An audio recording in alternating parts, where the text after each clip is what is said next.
Vamos começar. Hugo, não vem atrapalhar o bom andamento da aula, por favor. Bom dia. Pessoal, vamos lá.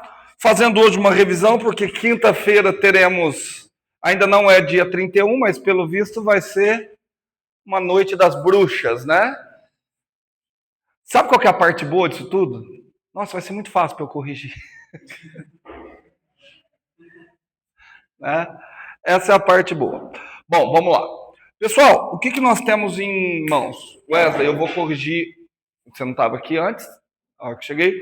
Depois eu aceito mais sugestões. Vou começar corrigindo um exercício daqueles que você me mandou. Resolvendo um exercício. Se tiver outros, depois você já vai me falando, tá bom? Perfeito. Então vamos lá. Então vamos começar com aquela revisão e tentar ajudar vocês com essa revisão aqui. Revisão. Outra parte boa disso tudo é que se reprovar todo mundo, não vai faltar aluno para fazer a disciplina de máquinas, né? Que já temos uns 20. E tem eu. Aí eu posso falar que eu estou na frente de vocês, também é uma coisa legal. Né? Bom, vamos lá. Pessoal, o que nós temos? Tá? Nós temos o seguinte, nós estamos calculando campo magnético, certo? A gente sabe que a fonte de campo magnético são cargas em movimento, certo? Uma vez que a fonte de campo magnético é carga em movimento, isso pressupõe um sistema de referência. Tá? Aí vem até uma questão relativística, que é a fonte até da relatividade, é o magnetismo, que é se uma carga está em movimento em relação a um determinado referencial, ela cria um campo magnético. E em relação a outro referencial, o campo vai ser diferente. Tá? Então, como é que a gente calcula o campo magnético? Primeiro, vamos imaginar que eu tenho cargas em movimento, aqui, ó, distribuídas ao longo de um volume, certo? Então, essas cargas aqui, eu vou imaginar aqui pequenos pedacinhos de carga, e esses pequenos pedacinhos de carga têm uma determinada velocidade, carga em movimento ao longo de um volume. Essas aqui são as cargas fontes do campo magnético, então elas são localizadas por um vetor que a gente chama de R', e eu quero determinar o campo magnético em um ponto P, o qual eu vou indexar com um vetor R. Um elementozinho de carga só, um pedacinho de carga. Nas dúvidas que você foi tirar comigo, Wesley, eu vou tentar não confundir mais a sua cabeça. Porque assim, o Wesley é o tipo do aluno que presta muita atenção na aula e leva muito a sério tudo que o professor fala. E o que eu vou falar agora vale inclusive para mim. Tá? Leia e tire suas próprias conclusões acerca de tudo, porque por mais que eu seja professor, eu também posso falar coisas erradas. E nós estamos trabalhando com uma ciência já num nível mais alto. O que eu quero dizer com isso? Nós estamos num nível mais alto. Pode ser que vocês contribuam na ciência, nessas teorias, com conceitos ou com interpretações mais sofisticadas e talvez até mais didáticas. Tudo bem? O que eu quero dizer com isso? Provavelmente nos cursos de Física 3, vocês utilizavam muito os termos. Você pega um infinitésimo de carga, você está pegando um elemento de área, um elemento de comprimento. Aí você fala, aí isso aqui vai ter um diferencial de força. Tá? Todos esses termos eu não gosto. Embora eu reconheça que muitas vezes, de modo didático, ele fica mais fácil de abstrair. Um exemplo é quem tentou estudar a delta de Dirac pelo Machado, pelo livro do Machado. Cara, tem um monte de erro conceitual lá na delta de Dirac. Só que, para ser bem sincero, eu só entendi a delta de Dirac quando eu estudei pelo Machado. Tá bom? E só consigo identificar erro por conta da minha formação em matemática. Então, onde que eu estou querendo chegar? Esses termos, infinitésimo, esse diferencial, Infinitésimo é um termo que sequer existe. Os físicos continuam utilizando esse termo muito por uma questão histórica. A ideia do infinitésimo, deixa eu só colocar para vocês, ela nasce o seguinte. Vocês sabem o que é uma derivada?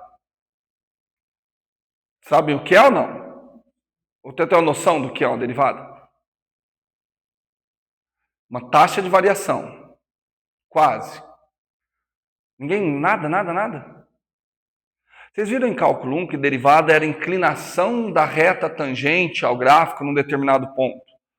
Só que isso é uma interpretação geométrica do conceito de derivada. A derivada, realmente, ela surge quando eu quero fazer aproximações. Vocês usam muito isso sem perceber. Então, seria o seguinte, ó. Eu vou pegar a derivada de funções de uma variável, tá?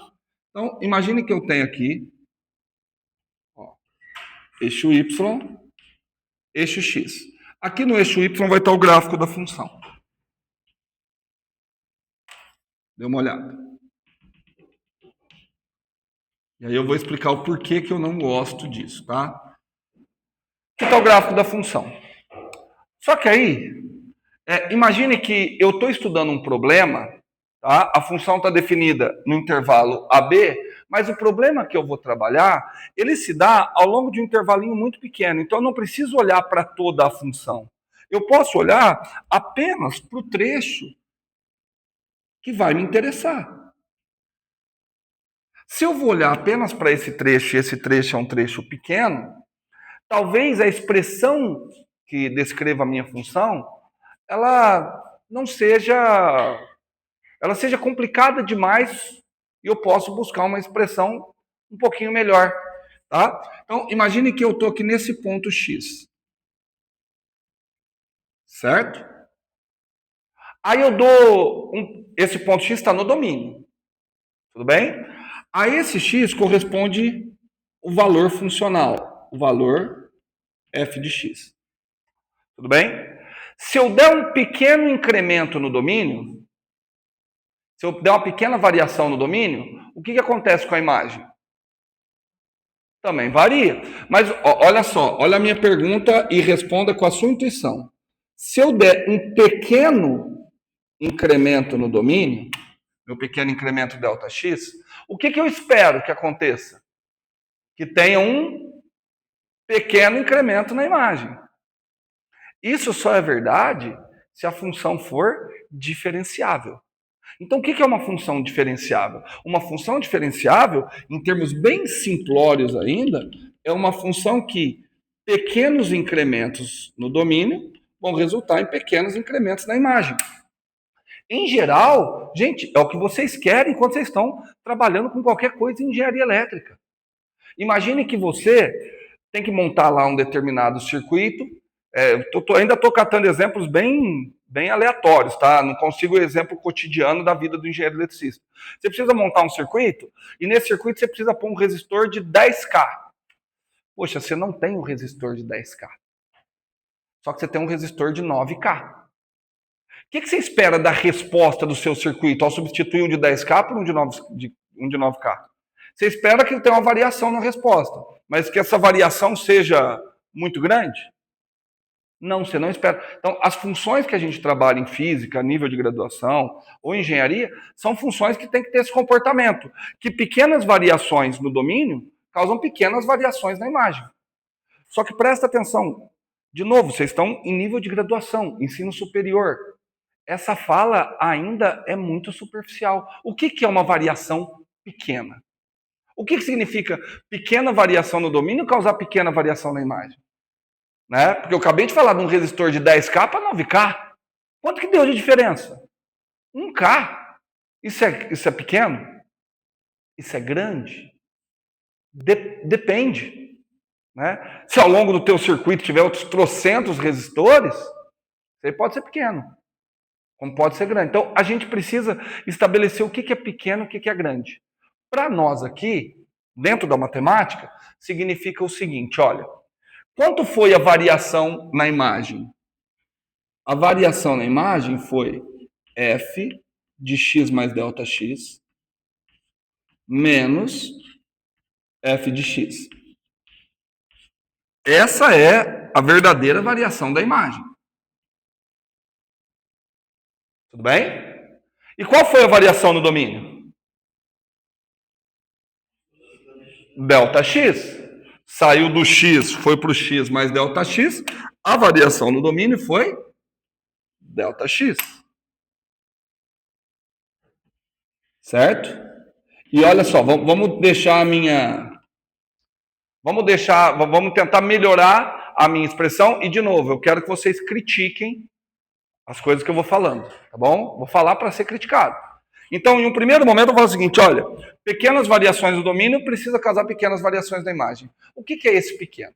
Eu quero dizer o seguinte, olha, por pequeno eu vou dizer que isso daqui é aproximadamente diretamente proporcional. Então, quer dizer o seguinte, se eu dobrar a pequena variação do domínio, eu espero que o quê? Que dobre, que quase dobre essa variação. Na onde? Na imagem. Falhas, por favor. Lembra, vocês estão em nível superior. Vocês vão ser engenheiros. Falhas nesse tipo de pensamento, por mais que seja intuitivo. Eu não posso trabalhar com aproximação, gente. Certo? Eu tenho que trabalhar com o quê? Com igualdade. Então, já que eu estou colocando a aproximação, eu não posso simplesmente vir aqui e trocar a aproximação por uma igualdade. Se antigamente estava aproximação, indica que existia um erro. Então, eu devo contabilizar esse erro. Do que depende esse erro? Do Δx. Perfeito. Por quê? Eu tenho que indicar Δx, a minha pequena variação no domínio. Tudo bem? É a minha pequena variação no domínio. Certo? Mas ainda não está pronto. Porque aquela expressão pode ser escrita do jeito que eu... para qualquer função. Qual que é a exigência que eu vou ter que ter? Vê se faz sentido. Quando eu fizer essa aproximação, eu vou cometer o erro. O que você quer que aconteça com o erro? Que o erro seja grande ou o erro seja pequeno? Pequeno. E agora eu vou exigir uma coisa do erro. Eu vou exigir que o erro que eu cometo ao fazer aquela aproximação, que ele seja menor, que o erro seja menor do que o próprio Δx. Faz sentido? Porque assim, se eu coloco um Δx pequenininho, eu vou querer um erro menor ainda. Porque aí eu vou poder dizer que ele é aproximadamente igual. Matematicamente, como que eu escrevo isso? Eu vou escrever que o E de Δx por Δx, eu não quero que o erro seja menor. Então isso aqui tem que ser o quê? Menor que zero é negativo, né? Não, maior que zero sempre. Menor que 1. Certo? Porque o de cima... Só que outra coisa que eu quero, quanto menor for a variação do domínio, eu quero que menor seja o erro. Traduzindo, o limite, quando o Δx fica muito, muito pequeno, tem que dar quanto?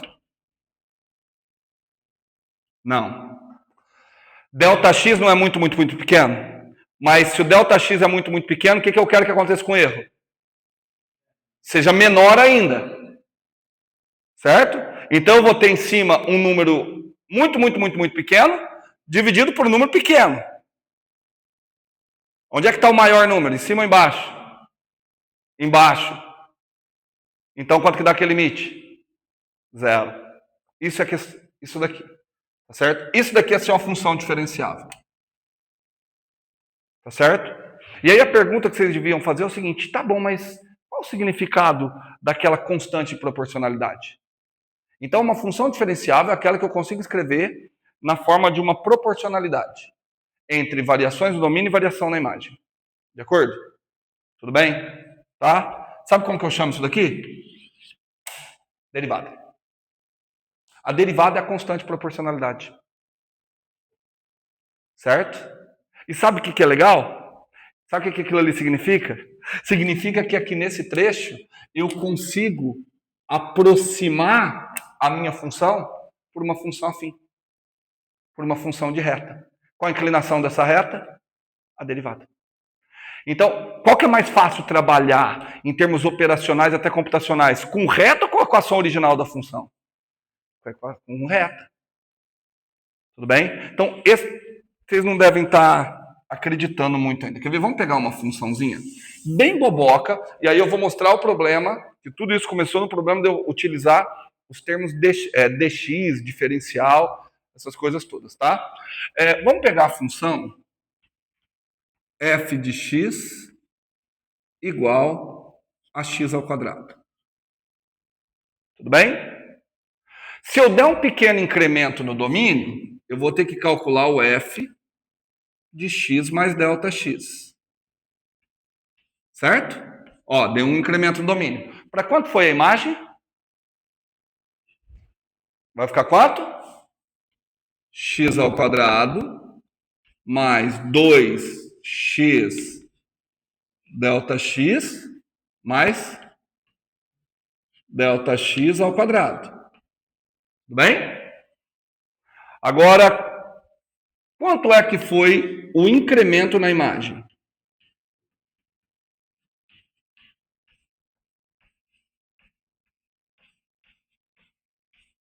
Calcula aí para mim, quanto foi o incremento na imagem? 2x delta x, porque incremento na imagem é esse menos esse. 2x delta x mais delta x ao quadrado. Pronto, gente, acabou. Quer ver?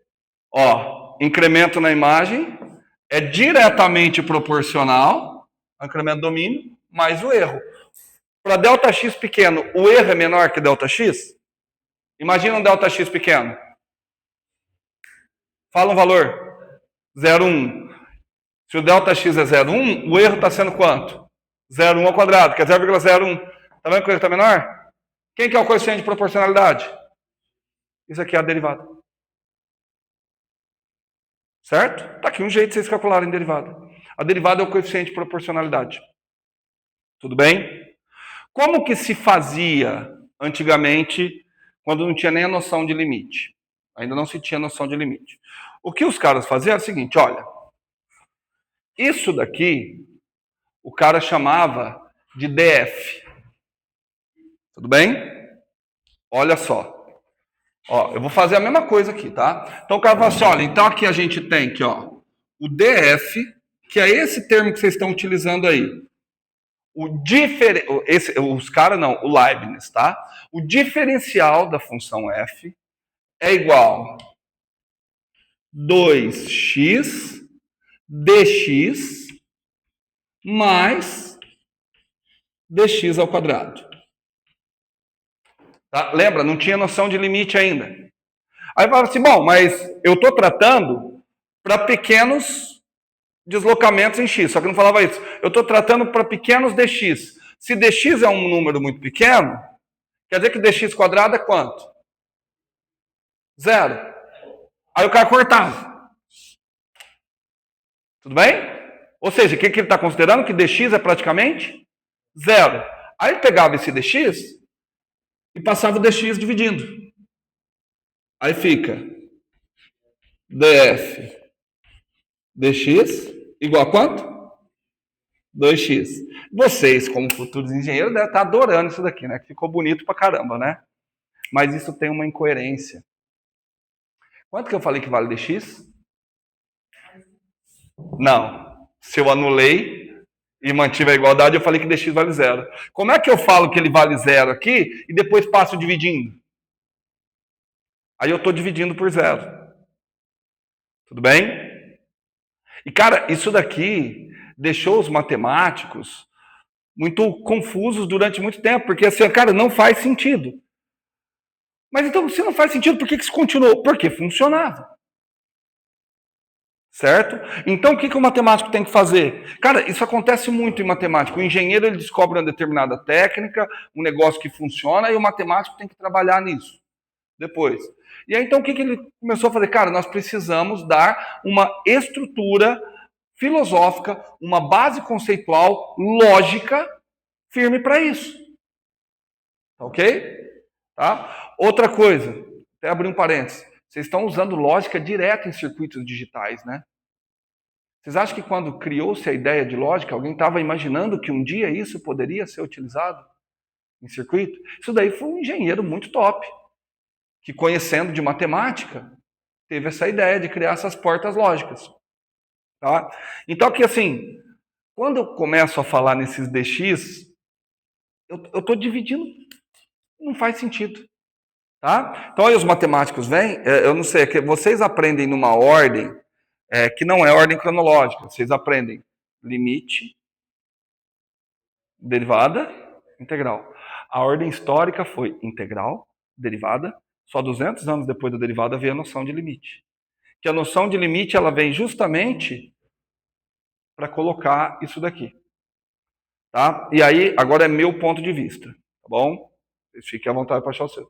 Quando a gente começa a ficar falando dx, vou dividir por dx, vou multiplicar por dx, vou pegar um diferencial, vou não sei o quê, cara, você está voltando no tempo, você está trabalhando da maneira que o Leibniz trabalhava. Você está falando assim, sabe aquela primeira parte do curso cálculo 1, de limite, dessas coisas? Ó, você não precisa. Ok? Então, por isso que eu não gosto desses termos. Tem uma outra questão na resolução dos exercícios, que eu até falei para o Wesley, e vou até contar um caso que aconteceu comigo quando eu fiz eletromagnetismo pela primeira vez. Eu fiz 3 vezes eletromagnetismo. Foi 3? Não sei se foi 3 ou 4. Eu sei que as 2 primeiras eu fechei com 0. Tá? Mas não porque eu era burro, não. Bom, não deixa de ser burro, né? A arrogância não deixa de ser um tipo de burrice. Eu achava que eu manjava muito. A minha primeira prova de eletromag, eu não estudei nada. Igual vocês. Tá? Eu fui fazer a prova, aí acabou a prova, era 11 horas, lá na Unesp a gente acabava, era de quinta, eu acho, a gente tinha o futebolzinho da galera na quadra, que ficava aberto até 2 horas da manhã para nós. Cara, acabou, fui jogar bola feliz da vida, cara. Eu soquei um 10, nem estudei, tirei 10. Por quê? Eu falei, cara, eu nem precisei dos conceitos de eletromag, eu só usei os conceitos de física 3. Uma semana depois saiu a nota. 0. A minha mãe falava assim, cara, você tá louco, como é que você acha? Você achar que tirou 10 e tirou um 7, agora você achar que tirou 10 e tirou 0, que é o que eu falei para o Wesley. As resoluções desses exercícios não pode conter a mesma matemática que vocês utilizaram em Física 3. Por mais que na próxima revisão do curso nós vamos tirar esse conteúdo da Física 3, vamos trocar os conteúdos de Física 3, a Física 3, ela é para quê? Ela é para dar uma noção, uma percepção intuitiva para vocês entenderem o lance de simetria, que determinados problemas você não precisa mexer com a matemática, só a simetria te resolve o problema. Aqui não. Aqui é a matemática pura e pesada. Eu ia falar pura e simples, mas ela não é simples. Tudo bem? Então, as resoluções que você me mandava lá, por mais que conduzisse ao resultado correto, numa avaliação de eletromag, a nota é nula, porque você não está utilizando esses conceitos. Tudo bem? Certo? Só que um detalhe. Se na resolução você usa um BF, eu não posso. Não posso te anular a questão porque você está usando um BF, porque eu estou falando que isso é uma questão minha. Eu que prefiro os deltas da vida e também não posso dar nota a mais para quem usa a minha anotação. Eu estaria obrigando vocês a assumir aquilo que eu acho que é o melhor. Tudo bem? Então, só para resumir, só para voltar. Então, temos aqui, tradicionalmente, você já tentaria ligar o vetor R menos R', só que qual seria o nosso problema agora? Que diferente do campo elétrico, o campo magnético ele não está na mesma direção que o vetor R menos R'.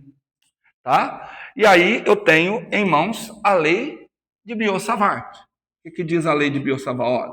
O campo magnético calculado no ponto R é igual constante magnética, ver se eu estou certo, constante magnética, integral, eu vou colocar de volume, depois a gente pega as outras, integral de volume, de quem? É a densidade, né? A densidade de corrente, certo? Densidade corrente. Produto vetorial. Ou seja, o campo magnético, ele é perpendicular ao vetor densidade de corrente. Produto vetorial R menos R' pelo módulo de R menos R' ao cubo dV. Certo? Ou seja, dá uma atenção aqui, o campo magnético, ele é perpendicular ao vetor R menos R'. Ele é perpendicular ao vetor que localiza o ponto a partir da fonte. E com outro detalhe, diferente do que acontecia no campo magnético, esse vetor R', ele tá localizando uma fonte, né? Só que essa fonte é uma carga que está em quê? Em movimento.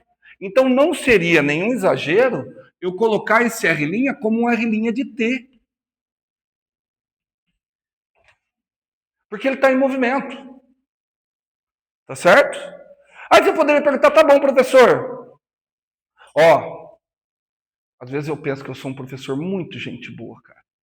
Estou entendendo a dificuldade que vocês tiveram aí para estudar. Eu estou dando uma revisão, eu já estou pensando aqui. Eu vou colocar questões teóricas na prova, por isso que eu estou discutindo tanto essas coisas aqui. Tá bom? Certo? Olhando aqui, você pode perguntar, professor, mas o que é o vetor densidade de corrente? O vetor densidade de corrente, se você se lembra bem, a gente construiu eles a partir da ideia de fluxo. Certo? Na realidade, o vetor densidade corrente, ele é o vetor cujo fluxo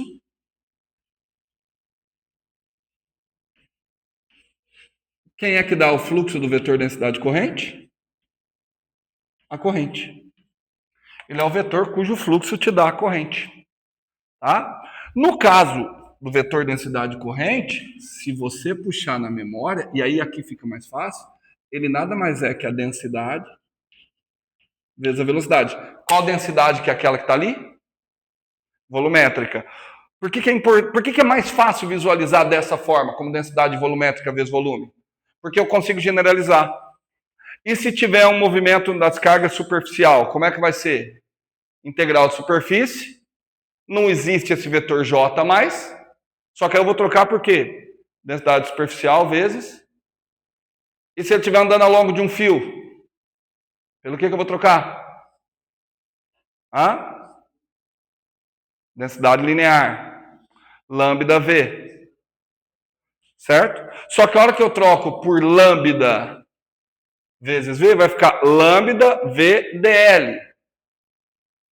Ou dr', né? Porque ele anda ao longo do dr'. Eu consigo trocar. Tudo isso vai virar o quê? O I. Certo? Lembra que vai aparecer o I. No exercício eu vou fazer isso aparecer. No exercício que a gente vai fazer aqui já já. Tá bom? Após tudo isso, eu peguei essa equação mais geral do campo magnético e nós calculamos a divergência do campo magnético. E nós não ficamos surpresos quando a divergência do campo magnético deu 0. Qual a interpretação para isso? Isso. Ou seja, é que eu ainda não tenho um termo bom. Se vocês ajudarem, tá? Não existe uma fonte única de campo magnético. Por quê? Não existe um monopolo magnético. Porque um divergente, ele é um localizador dos monopolos criadores de campo. Por que eu estou falando que esse termo não é bom? Porque quando eu falo em polo, você já lembra de polo elétrico e polo magnético. Ninguém fala do polo gravitacional, por exemplo. Tá? Mas o que acontece? A força magnética se manifesta de maneira atrativa e repulsiva. Isso é indicativo que as fontes de campo magnético são de dois tipos. Esses dois tipos a gente convencionou chamar de polo norte e polo sul. Então, o divergente do campo magnético, ele deveria encontrar ou o polo norte ou o polo sul. Como o divergente dá zero, indica que esses polos eles estão o quê? Eles não são separáveis. Esses polos estão sempre juntos. Tudo bem? Cuidado, não significa que não existe fonte de campo magnético. Então, se eu não encontrei as fontes de campo magnético no divergente, onde é que eu encontro? No rotacional. E aí a gente calculou o rotacional do campo magnético. Aqui foi através do teorema de Stokes. E a gente viu que o rotacional é 4π, constante magnética, eu já ia esquecer, vezes, não é densidade corrente não? Densidade corrente. Certo? Primeiro, o fato de existir o rotacional indica que eu estou localizando as fontes que não fluem, que fazem com que o campo não flua. Então o campo sai e volta, ele está rodando. Então essas aqui, corrente, é a fonte de campo magnético. Só que isso a gente já sabia daqui. Tá certo? A partir disso daqui, o que a gente chegou? Nós chegamos na famosíssima lei de Ampère, que é a integral ao longo de um caminho fechado de B dr, ou seja, que a circulação do campo magnético é 4π constante magnética vezes corrente. Foi isso tudo que a gente viu. Quando que isso aqui é válido? Quando que essa equação é válida?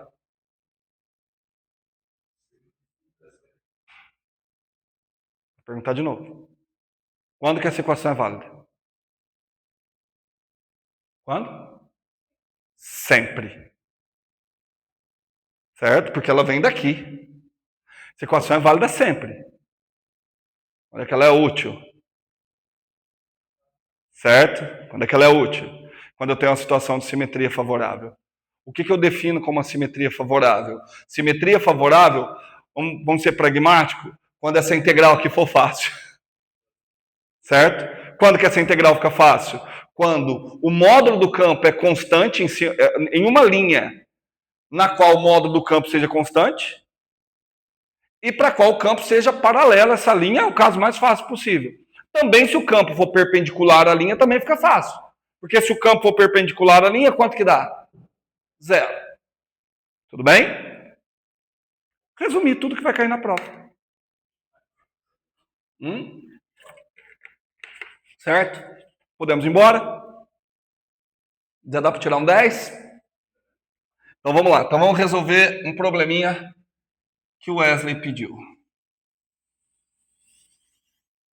Vamos lá. Deixa eu ver. Qual que é o exercício, Wesley? Você lembra? Eu quero aquele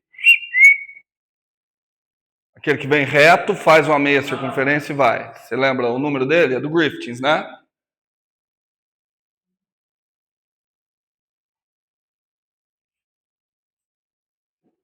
Eu vou desenhando aqui enquanto Wesley...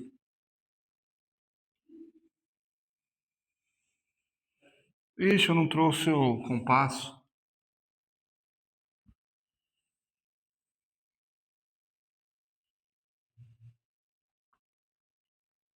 Pronto. Quem precisa de compasso?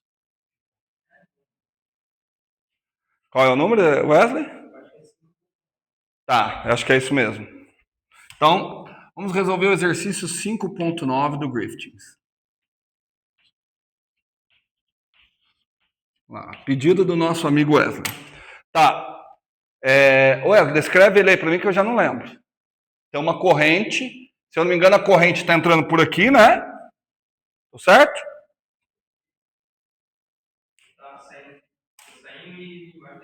Então a corrente entra aqui e sai aqui. Ele só descreve a corrente por I, né? Tá. Tem o raio. É esse ponto P aqui. Ok? E aí o exercício pede para eu calcular o campo elétrico no ponto P. Campo magnético no ponto P. Tudo bem? Tá bom, então nós vamos ter que calcular esse campo magnético aqui, meu povo. No ponto P. Olha só. Tá? Primeiro, Minha primeira tentativa é sempre bater o olho ali e falar, cara, será que eu não poderia usar a lei de Ampère? Existe alguma simetria no sistema? Presta atenção que a lei de Ampère ela diz o seguinte, olha, a circulação ao longo de uma curva, qual curva? Qualquer. Você escolhe, certo? Você vai escolher uma curva qualquer. A circulação é diretamente proporcional à corrente que atravessa qualquer superfície delimitada por essa curva. Tá certo? Eu quero calcular aqui no ponto P. Então, se você quer calcular o campo no ponto P e quer utilizar isso aqui, você tem que pensar em uma curva que passe pelo ponto P. Existe alguma curva que passa pelo ponto P? Quantas? Infinitas, porque as curvas é você que imagina. Agora, existe uma curva boa o suficiente? Olha só, você poderia imaginar o seguinte, Gabi. Você poderia imaginar a seguinte curva. Você poderia imaginar uma circunferência. Entendeu? Dá a volta, vai lá. Aí você calcularia a circulação em torno dessa circunferência. A circulação em torno dessa circunferência é da 4 π km I, porque a corrente que atravessa essa circunferência é essa daqui. Qual o problema? Ao longo dessa curva, o campo magnético tem alguma propriedade que te agiliza a vida?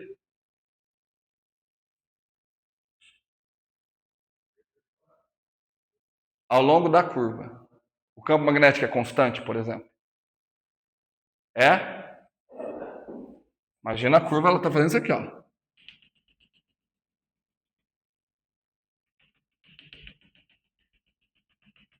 Essa é a curva aqui. Será que o campo magnético é constante ao longo dessa curva?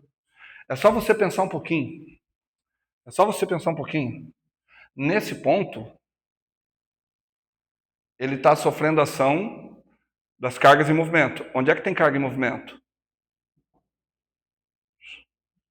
Certo? Pega esse ponto aqui. O que acontece com as cargas em movimento?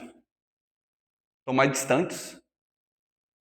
Você acha que o campo aqui é o mesmo? Certo? Olha lá, ó, olha aqui, Wesley. Pega essa carga em movimento. Ela está a uma certa distância desse ponto. Mantém a distância? Entendeu? O fato das fontes já não estarem à mesma distância em todos os pontos da curva já é um indicativo que não conseguem pensar em outra curva que possa ajudar.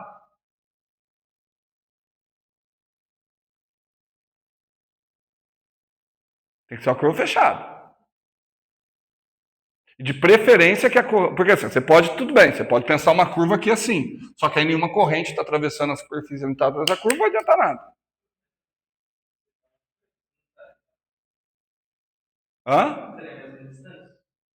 Teria a mesma distância desse ponto. Mas e desse ponto? E desse? Olha as fontes.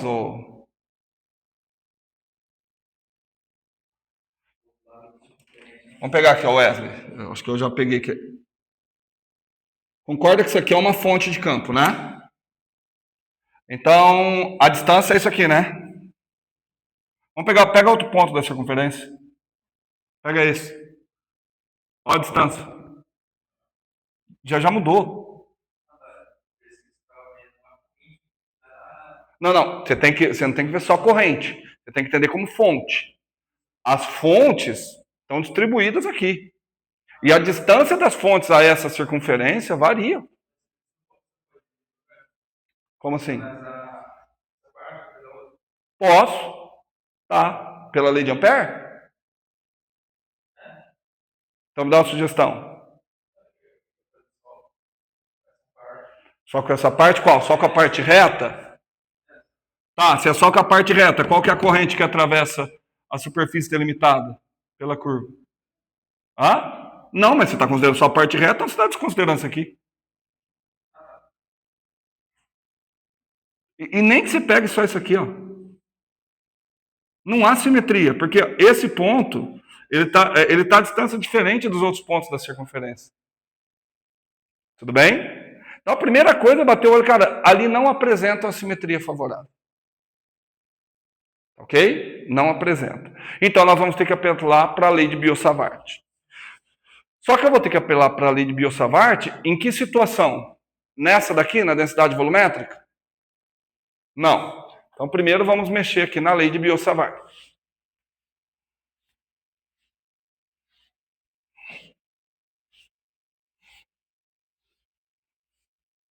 Vamos lá. A gente vai utilizar que B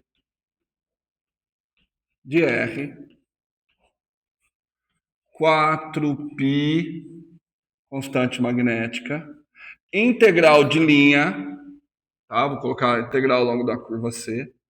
Aqui agora vai ficar lambda V, produto vetorial, R menos R'. Muito cuidado aqui, hein? Não, aqui é fácil. Módulo de R menos R'. Quem que entra aqui agora? D o quê? Pequenos pedacinhos da curva, não é? Poderia colocar um DL. Tudo bem? Poderia colocar um DL. Entretanto, eu já sei que para resolver essa curva, eu vou ter que fazer uma parametrização. Nessa parametrização, tem que entender qual o significado de R'. R' localiza quem? Carga fonte. Só que onde é que estão essas cargas fontes? Em cima da curva. Então eu posso entender que R' é um vetor que descreve pontos da curva. Então R' nada mais é do que DL nada mais é que dr', pequenos pedacinhos da curva. Tudo bem? Então aqui eu vou trocar por dr'.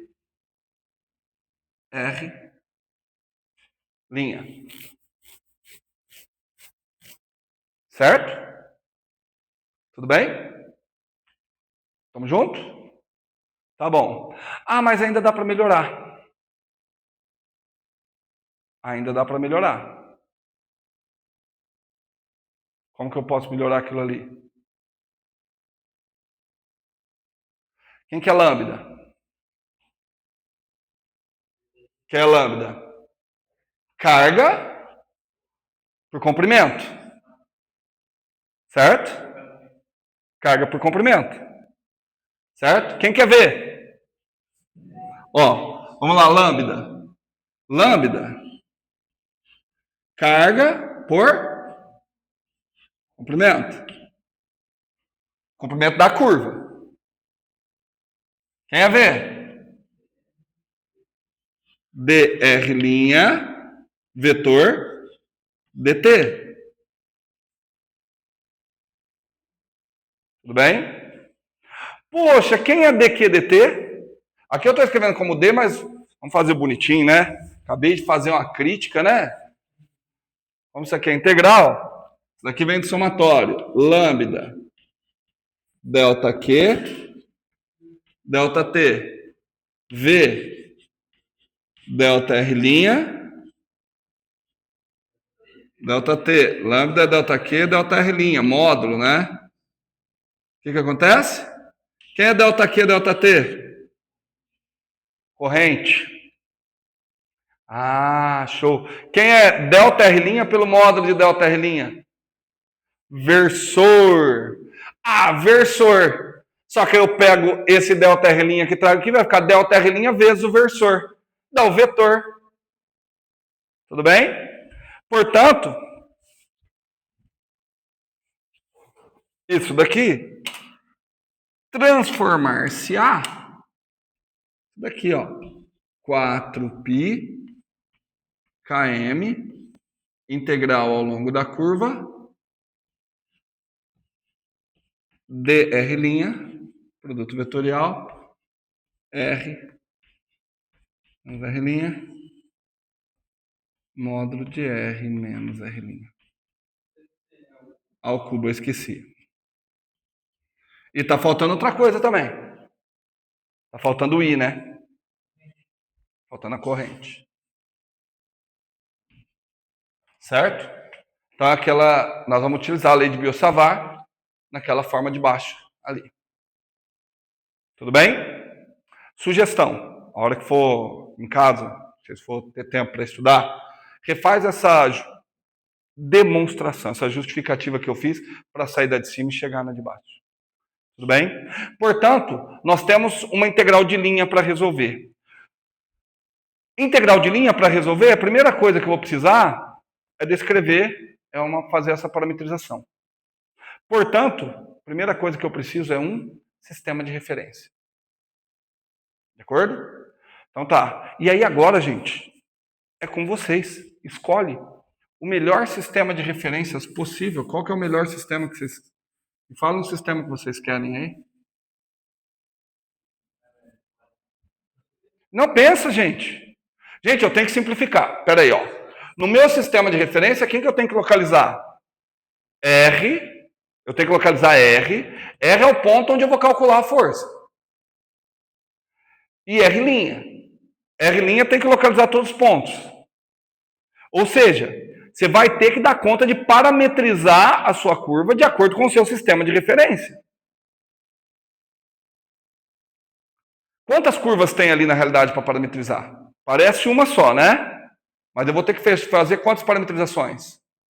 3. Eu vou ter que parametrizar essa parte em linha reta, essa semicircunferência e essa outra parte em linha reta.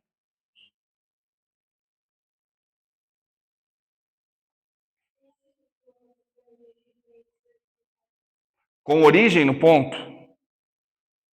Se eu colocar o sistema de referência com origem no ponto, quanto vai ser o vetor R? 0. É um indicativo que pode ficar fácil, né? Certo? Então vou tentar. Quando eu falo tentar, é tentar mesmo, viu, gente? Pode ser que não seja um bom sistema. Em qualquer sistema de referência, você deve conseguir resolver. Só que uns mais fáceis do que outros. Então, coloquei o sistema de referência aqui. X, Y. Bom, aí agora a gente vai ter que dar um jeito de ver. Espera aí, vamos lá. Com esse sistema da Gabi, o vetor R é 0. Agora precisamos do vetor R'. Tá, mas são 3, né? Então nós precisamos de 3 parametrizações. Eu vou chamar isso aqui de curva 1, a semicircunferência de curva 2 e essa pastinha aqui de curva 3. Certo? Então eu vou colocar aqui, ó, parametrização da curva 1. Eu vou fazer ela, não vou fazer muito suspense, porque essa é muito fácil. Tá? A parametrização da curva 1, ele está aqui embaixo, né? Ele está aqui embaixo, né? Então a parametrização da curva 1, vou escrever o seguinte, ó. R1, R'1 de T, ela é igual. É direção IJK, tá? Na direção X, está sendo todos os valores possíveis, né? Então, na direção X, eu vou colocar T. Em Y, está fixo. Valendo quanto? Menos o raio. Certo? Ah, em Z está 0. De acordo? Opa, só que, professor, quando você coloca esse T vai de quanto a quanto? Vem de menos infinito, Wesley, no exercício? Ah, mas parou. Ah, então eu posso colocar aqui o T, porque eu tenho que garantir que ele vem assim, né? Nesse sentido. Então eu posso colocar aqui o T, pertence ao intervalo, menos infinito a 0. Será que dá certo? Vamos ver, fala um valor de tempo aí. Vamos escolher no tempo menos 50. No tempo menos 50, vamos dizer que ele está... Ah, não bateu. Não bateu. Porque se eu escolho o tempo menos 50, que posição que ele está? No X. Menos 50, ele está lá do outro lado. Então percebeu que a minha parametrização não está boa. Corrija a minha parametrização. Gente, vocês estão complicando demais. Menos t. Vamos ver agora. Lembra, na parametrização tem que ser crescente, por isso que eu coloquei de menos infinito a zero. Tudo bem? No tempo menos 50, onde é que ele está? No tempo menos 50, puta, ele está aqui. Perfeito. No tempo menos 45. Então ele está andando para. Tá vendo que ele está andando no sentido certinho?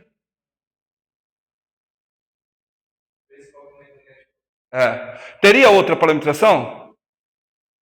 Será que se eu colocasse o t de 0 a mais infinito daria certo?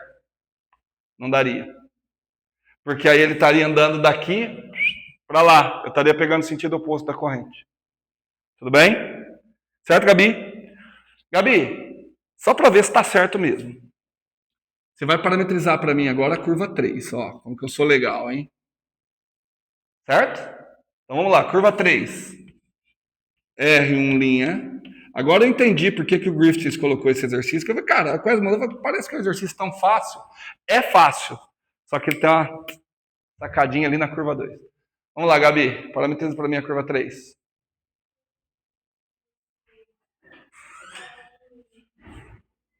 X vai ser o quê?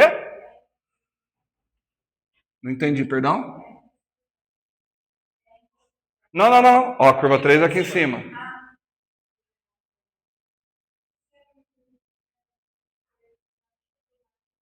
Exato. E com T positivo. O T positivo e o intervalo de T muda. De 0 é mais infinito. Tudo bem?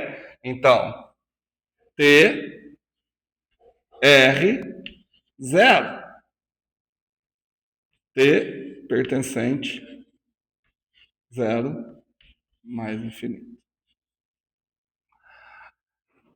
Tem que tomar cuidado com a curva 2. Tomar muito cuidado. Porque a Gabi já estava na curva 2 com a parametrização que é muito comum, né? R cosseno, R seno. Só que essa parametrização R cosseno, R seno faz ele girar no sentido anti-horário. Olha, eu não liguei eu já apago aqui e nós vamos lascado. Entendeu? Ele está percorrendo no sentido anti-horário. Então, lero. Certo? Quando você coloca a parametrização R seno e R cosseno, você tem que imaginar quem é seu ângulo. A gente tem eu tenho a estratégia que é o seguinte, eu traço aqui, ó. O seu vetor, ele vai fazer isso aqui, ó. Ele vai sair daqui e chegar aqui, né? Escolhe um valor, escolhe alguém para ser o ângulo θ. Eu posso, cara, é escolha mesmo, tá? Eu posso escolher o θ como sendo esse cara aqui. Já não é mais aquele da sua parametrização. Se o θ é esse cara aqui, o θ vai de quanto a quanto? De 0 a π. Então já sei, agora eu tenho que saber como é que varia o x e o y. Primeira coisa, eu sei que o x é sempre negativo. Estão acompanhando? Certo? Por isso que eu falei, cara, eu falei que não ia fazer exercício com o pessoal, é bom eu fazer sim. R2 linha de t igual. Bom, ainda não sei a parametrização, mas eu sei que t está no intervalo 0 a π. Agora vamos lá. Olha só. Gente, eu vou na coisa mais simples possível. O x, ele vai ser esse comprimento aqui. Ele é cateto oposto ou cateto adjacente? Oposto. Então qual a relação? Seno. X, R. Vou colocar o R aqui fora, tá? Seno T. Ah, mas de 0 a π o seno é positivo e o x está ficando negativo. Como que eu resolvo isso? Põe sinal de menos. De acordo? Tudo bem? O y é cateto adjacente. Então vai ter que ter cosseno. Só que aí eu tenho que observar se a minha parametrização está correspondendo à realidade. Porque, ó, cosseno, por exemplo, de π sobre 3, positivo ou negativo? Π sobre 3. Gente, de 0 a π sobre 2, tanto o seno quanto o cosseno são positivos. Então, cosseno de π sobre 3, positivo. Só que você olha aqui, ele está na parte negativa. Como é que eu resolvo? Coloco menos também. Vamos fazer testes? Vamos fazer testes? Primeiro teste que a gente faz é os extremos. Considera t igual a 0. Qual vai ser a posição? Seno 0. 0. Cosseno 0. 1. Então vai ficar 0 menos 1. Então vai ficar 0 menos R. 0 menos R. Bateu. Tamo junto? Vamos testar agora no π. Seno π. Menos 1. Com esse menos, mais. Cosseno π, 0. Então vai dar R, 0. Então já deu bosta. Porque R tem que... Peraí, vamos ver se eu fiz certo, gente. Peraí, vamos ver. Então, porque estão vendo que parece que deu errado? No π, seno π. Não, seno π é 0. Seno π é 0. Então aqui já não deu. Ah, não, tá certo. Em x está dando 0. Ô, gente, vocês são burros pra cacete, vocês estão confundindo. Tá certo. Cosseno π menos 1. Com esse menos, mais. Então vai dar 0R. Então ele está 0 em x, R em y. Show. Vamos testar outro? Vamos testar o π sobre 2? No π sobre 2 tem que dar aqui. Tem que dar menos R, 0. π sobre 2. Seno π sobre 2. 1 com esse menos. Tudo bem? Cosseno π sobre 2, 0. Então, menos R, 0. Me parece que está tudo certo. Quem quiser testar outros aí, pode testar. Tudo bem? Show de bola? Bom, então tá bom. Bom, já que eu achei os R', lembra? Como é que eu vou escrever esse R' mesmo? Depois que eu parametrizar, vou fazer passo a passo. Que aí a gente acabando esse exercício, nós vamos embora. Não vamos mais cedo.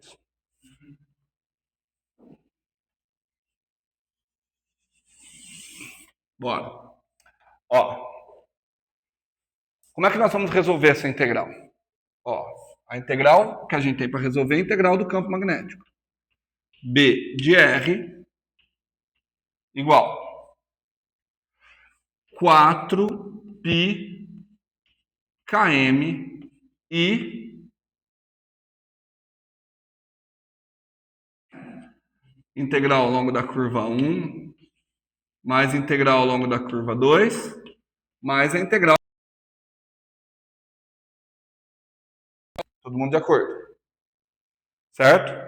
A integral ao longo da curva 1, vou fazer ela aqui, ó. Integral ao longo da curva 1 é de quem? dr', mas aqui é uma integral de linha, né? Então eu já entendo que esse R' depende de t, é o R1. Então quem é que entra no lugar do dr'? R1' ponto dt. Estão lembrados?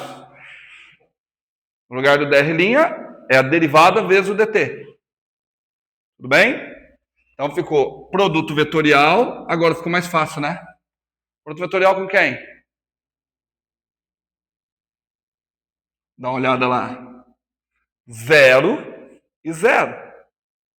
Então é produto vetorial com menos R1' sobre o módulo de R1' ao cubo. De acordo? Estamos juntos? Ok? Bom, então vamos ver se a gente consegue fazer de cabeça. Eu vou fazendo aqui. Se vocês acharem que a gente precisa abrir mais as contas, vocês me falam que aí eu abro mais as contas. Tá bom? Mas fala mesmo, não fica mudez não. Então vamos lá. O que eu tenho que fazer? Oxe. Primeiro calcular R1 ponto. R1 ponto tá fácil. Menos 1, 0, 0. É só derivar esse carinha aqui. Eu vou fazer aqui no canto, não dá pra fazer de cabeça não. Não, aqui ó, vou fazer aqui no canto. É que eu não quero apagar. Então ficou menos 1, 0, 0. Certo aí, entendeu? Aqui deu menos 1, 0, 0, derivei esse vetor. Menos 1, 0, 0. Quem mais que eu tenho que fazer? Produto vetorial com quem? O vetor R1. Quem é o vetor R1? Menos T menos R. Pelo seu módulo. Nossa, pelo seu módulo ao cubo. O módulo é T quadrado mais R ao quadrado na raiz. Então, elevado ao cubo, elevado a 3 meios. Uau! E eu achando que dava para fazer de cabeça.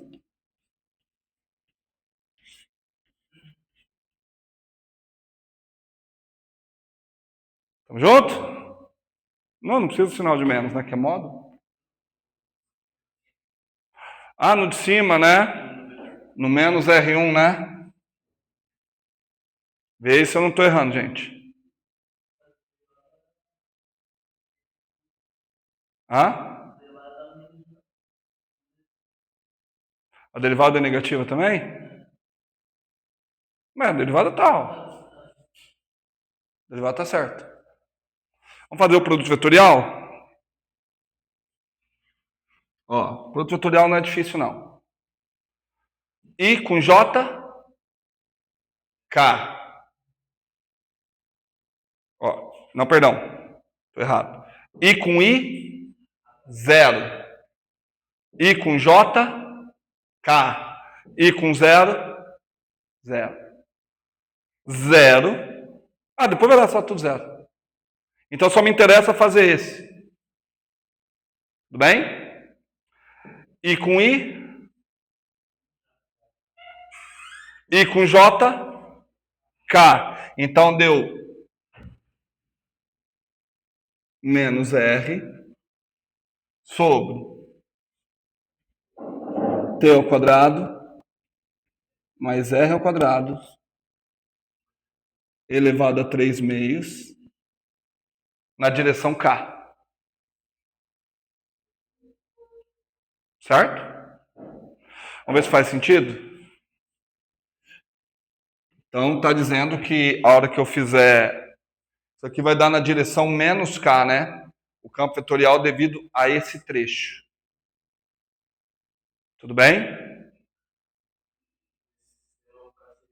Nesse sistema, o K está para cá.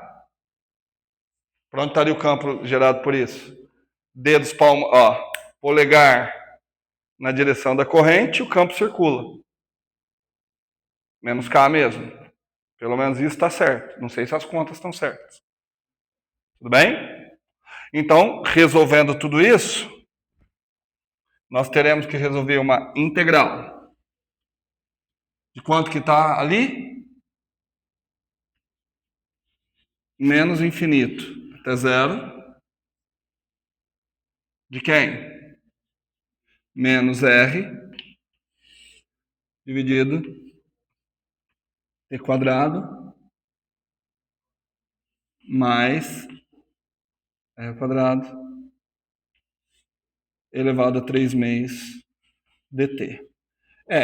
Aparentemente, só aparentemente não é das mais fáceis. Mas só aparentemente. Tudo bem? Por incrível que pareça, eu acho que a integral mais fácil a ser resolvida vai ser a do meio. Porque o módulo, quanto que é o módulo? O módulo é R. Eu esqueci até de colocar o zero ali, na direção K. O módulo é R. Então, na hora que dividir pelo módulo, né? Bom, guarda essa daqui nós vamos ter que resolver. Eu achei que a gente ia terminar hoje. Vamos terminar hoje. Talvez à tarde. Tá bom? Qual a próxima que é pra gente já montar? Eu vou ter que apagar aqui, gente. Não vai ter jeito. Aquela ali é a C1, né? Então já vamos para C2. C2 ou C3? Qual que vocês querem? Na ordem? É porque a C3 é bem parecida, né? Então, integral ao longo de C2. Quem é que vai entrar ao longo de C2? R, 2 linha, ponto, produto vetorial, 0 menos R2, né? Vai ficar igualzinho aqui. Menos R' 2, pelo módulo.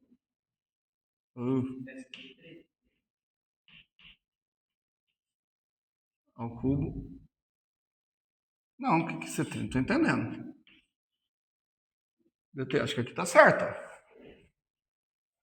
R2. Tudo bem? Então, olhar para a curva 2. R2 linhas. Ah, eu achei que ia ficar mais fácil. Derivada. Derivada do seno, cosseno. Então, menos R cosseno.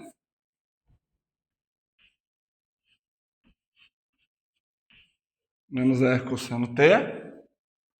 Derivado do cosseno menos seno, com aquele menos morre, né? R seno T, zero que eu tinha esquecido. Produto vetorial, menos R2. Só trocar o sinal de menos ali, fica todo mundo mais, né? Como vai ficar?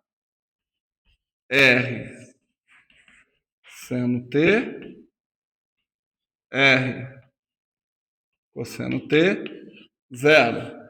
Dividido pelo cubo do módulo. Quanto que é o cubo do módulo? R ao cubo. Tá? Nem ver ali, só olhar ali que a distância é sempre R. Por R ao cubo. Tá? Ó, esse R ao cubo eu já vou simplificar. Se eu cortar esses R aqui, fica R quadrado. Se eu cortar com esse ali, com esse aqui vai ficar só R ali. Tá bom? Então, tchau, tchau, tchau, tchau, tchau. Só ficou um R ali embaixo. Vamos para o produto vetorial? I com I, zero. Ah, é menos, né? Então, cosseno, cosseno.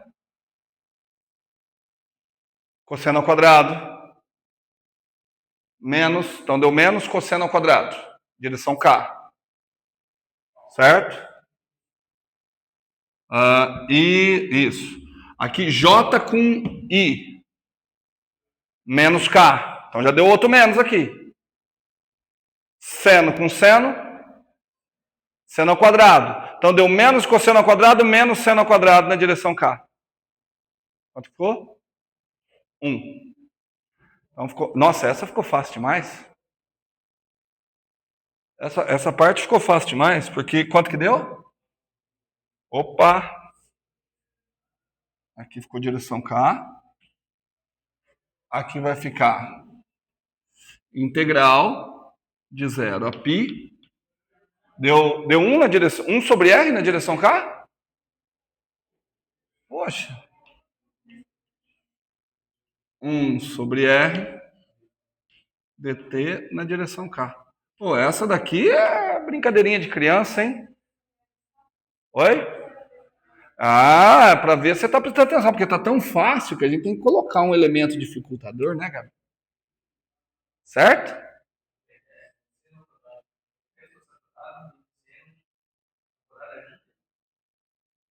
Coloca o menos em evidência. Certo? Você está perguntando isso, ó.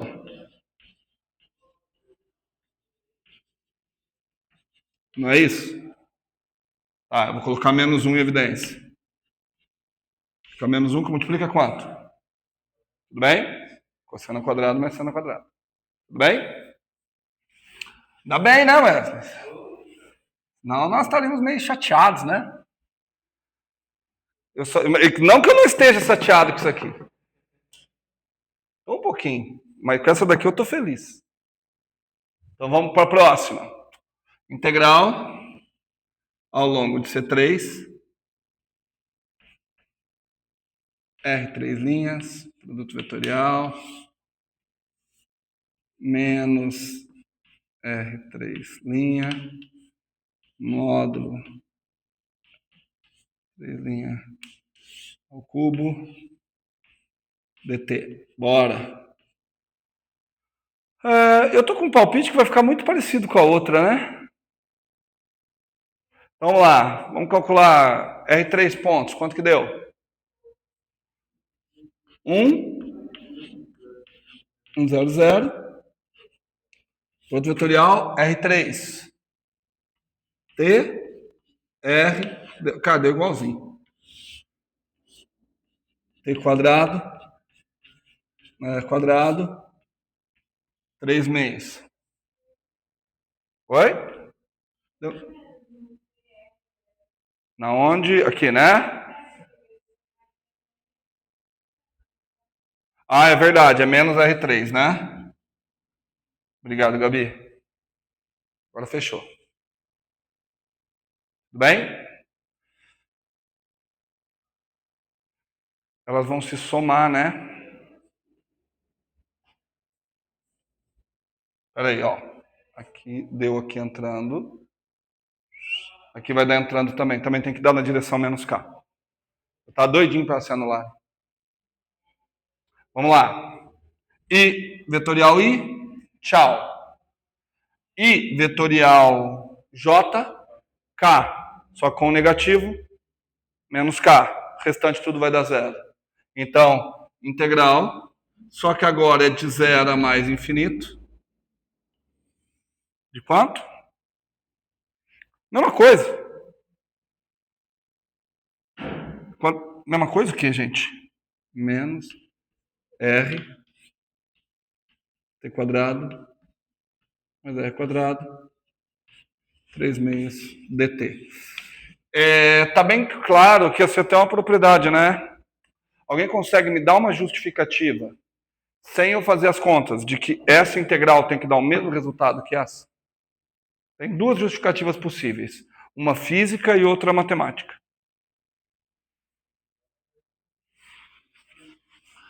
A justificativa física é porque é a mesma simetria. Não dá para você esperar que o módulo seja diferente. Tá? A justificativa matemática é que é uma função par. Certo? Então a função par e os intervalos são simétricos. Então tudo que acontece na parte negativa vai se repetir na parte positiva. Como é que eu identifiquei que é uma função par? A minha variável não é o t? O t está ao quadrado, então tanto faz positivo ou negativo. Tudo bem? Então eu vou fazer só essa daqui, ó. Não vou fazer as duas, não. Eu faço uma, vocês fazem a outra. Pode ser? Então vamos calcular essa daqui. Eu normalmente eu gosto de pôr vocês para pensar, mas, cara, apareceu soma de quadrados embaixo, não precisa pensar duas vezes. Apareceu soma de quadrados, onde é que aparece soma de quadrados? A primeira vez que vocês viram a soma de dois quadrados na vida de vocês? Triângulo retângulo, teorema de Pitágoras. Então, cara, apareceu soma de quadrados, lembra do teorema de Pitágoras. Certo? Lembra do teorema de Pitágoras. Mas no teorema de Pitágoras, a soma de quadrado é o quadrado dos catetos. Então eu vou falar que T é um cateto e R é outro cateto. Como T é o que mais me importa, eu vou falar que T é o cateto oposto ao ângulo θ. Está feita a troca de variável. Acabou o problema. Porque quando eu faço isso, eu posso optar pela tangente de θ. Quem é a tangente de θ? Cateto oposto pelo adjacente. De acordo? Agora eu tenho T como função de θ. Mas peraí, você vai falar assim, professor, mas o t está indo de 0 até infinito. Concorda? Se o t vai de 0 até infinito, vamos ver o θ de quanto a quanto que ele vai? Vamos lá. Quando t vale 0, é só você ver aqui, ó. Quando t vale 0, quanto vale o θ? 0. Olha que legal. À medida que o t vai crescendo, o θ vai indo para quanto? Não, olha o θ. O θ é esse ângulo aqui. Π sobre 2. Pronto, acabei. Achei intervalo. Vai falar que não é fácil. Vocês falavam que substituição trigonométrica era difícil? Pronto. Ah, professor, mas olha o que está ali embaixo. Meu filho, deixa de ser besta. Tudo foi feito propositalmente. Vamos calcular t quadrado mais r quadrado? Olha como vai ficar embaixo. Como vai ficar fácil. T quadrado mais r quadrado vai ficar igual a quem? Quem é t quadrado? R quadrado tangente ao quadrado. Então, t quadrado mais r quadrado igual. O que eu posso fazer? Põe r quadrado em evidência. Vai ficar r quadrado que multiplica quanto? Tangente quadrado mais 1. Sabem quanto que é isso? Secante ao quadrado. Aí, acabou. Ah, mas agora eu vou ter que integrar a secante. Calma, seu boboca. Não vai precisar integrar a secante. Nossa, cara, que integral fácil. Vocês falando que era difícil, me assustando. Porque agora falta o seguinte. Professor, mas agora você tem que trocar o t. Porque assim, a integral era para pequenas variações de t. Agora a integral tem que ser para pequenas variações de θ. Quem é que junta pequenas variações de uma função? A derivada. Lembra que eu acabei de falar? Porque agora eu tenho a minha função, não é? dt. Ok? Então, olha só. Quem que é meu domínio? θ. Então, aqui, ó. Pequenas variações na minha função estão linkadas a pequenas variações no meu domínio. Quem é que faz a conversão? A derivada. Quem é a derivada de r tangente? É secante ao quadrado. Aí você fala, professor, mas agora apareceu um monte de secante. Eu vou falar de novo, meu filho, larga de ser burro, presta atenção. Simplificou a sua vida. E você está aí nesse chororô. Quer ver? Vamos fazer integral? Integral. Ao invés de ser de 0 a mais infinito, vai de quanto a quanto? 0 a π sobre 2. Delicinha. Ao invés de menos, vai ser o quê? Vai ser menos mesmo. Tem jeito. R vezes dt. R secante ao quadrado. Então, r quadrado secante ao quadrado de θ dθ. Show? Agora vem comigo. Tudo isso elevado a 3 meios. Então eu tenho que tirar a raiz e elevar ao cubo. É isso, né? Tira a raiz disso. Módulo. Raiz quadrada de alguém ao quadrado é o módulo. Só que como eu estou no intervalo de 0 a π sobre 2, a secante é positiva. Então pode ser R secante. Então quanto que dá? Se eu tirar a raiz? R secante. Só que aí depois que eu tenho que fazer? Elevar ao cubo. Ah, olha que delicinha. R ao cubo secante ao cubo de θ. Tudo bem? O menos eu vou sacar. 1 sobre R eu vou sacar. Integral de 0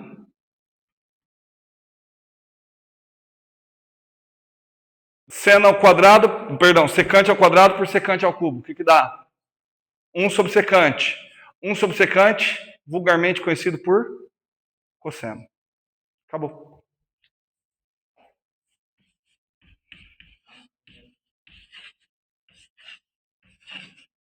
Alguém consegue fazer essa de cabeça? 2. Já fiz. 2. É uma propriedade assim, não é que eu fiz de cabeça. É que é uma coisa que me chama muita atenção. A integral de meia onda, não tem nada a ver com π. Certo? Aliás, é um valor, ainda mais vocês que trabalham muito com circuitos de corrente alternada, tenham isso em mente. A integral de meia onda é π. Tá? Na parte positiva. Na parte negativa vai dar quanto? Perdão, a integral de meia onda é 2. Na parte positiva. Na parte negativa, quanto vai dar? Menos 2. Certo? Tudo bem? Quem não acredita, é só fazer. Primitiva do cosseno, seno. Certo? Ah, mas aqui não tem meia onda. Aqui tem 1/4. Então vai dar 1. É se fosse de 0 a π. Né? Então vai dar 1, né? Vai dar 1. Então menos 1 sobre R. Oi? A outra vai dar a mesma coisa. Menos 2 sobre R. Não, mas é a integral de meia onda. Meia onda é de 0 a π, né? Do seno. Do cosseno de 0 a π, você ainda pega a parte negativa, aí vai dar 0. Não está dando a meia onda certinho. Tá? Tudo bem? Então já sabemos quanto é que deu o campo, né? Quanto é que deu o campo? Vamos colocar aqui só para não dizer, o professor faz e não calcula o campo. Vamos lá, quanto que deu o campo? 4π km e aí veio a integral de C1, deu tudo na direção menos K, né? Tá, já eu coloco menos K. Então deu menos 2 deu 2 sobre R. 2 sobre R. Aí essa integral aqui, π sobre R, tá? Mais π sobre R na direção menos K. Tá vendo que o menos aqui eu já... Certinho? Eu ia falar que não acabou mais cedo nada, acabamos no horário. 3 minutos mais tarde.